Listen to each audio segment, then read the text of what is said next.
E aí, pessoal, na aula de hoje a gente vai tratar de um tema muito importante, que é o centro de massa. Vem comigo!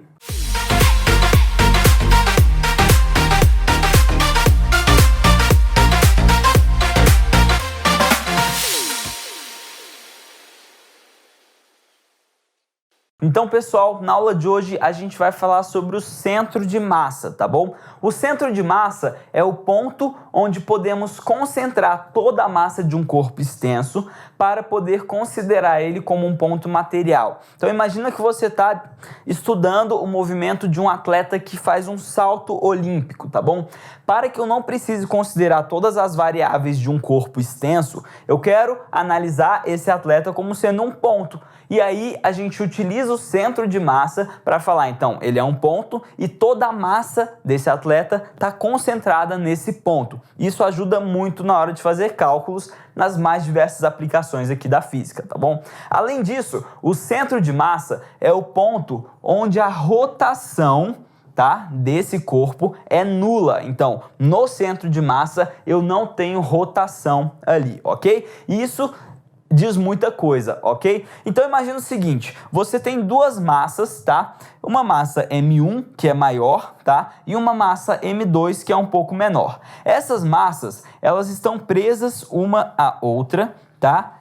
Por uma barra, cuja massa é desprezível. E aí a gente pergunta, onde é que vai estar o centro de massa dessa minha configuração? Quando a gente tem esses casos, tá bom? Imagina que a gente alinhe essas duas massas com a barra e coloque ela num plano cartesiano, num eixo X aqui. Então, eu tenho que o centro de massa dessa primeira massa está no ponto X1.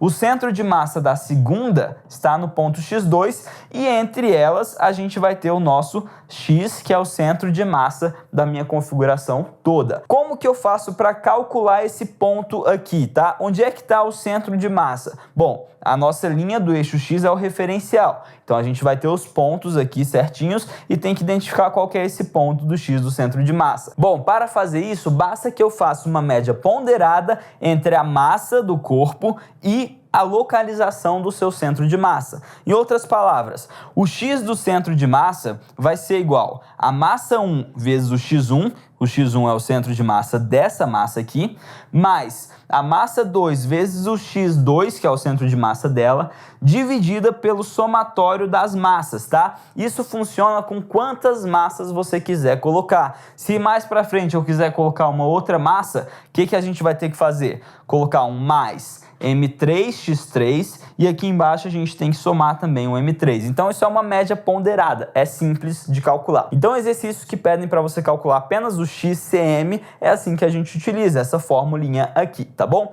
Mas existem algumas aplicações que você precisa direto entender. Então, quais que são as mais comuns? A primeira é quando a gente tem um triângulo, tá bom? Um triângulo possui o seu centro de massa exatamente em cima do baricentro, tá? O baricentro é um ponto notável do triângulo e ele é exatamente o centro de massa daquele triângulo. Quando a gente tem círculos ou esferas, tá? O centro de massa está concentrado exatamente no centro do círculo, tá?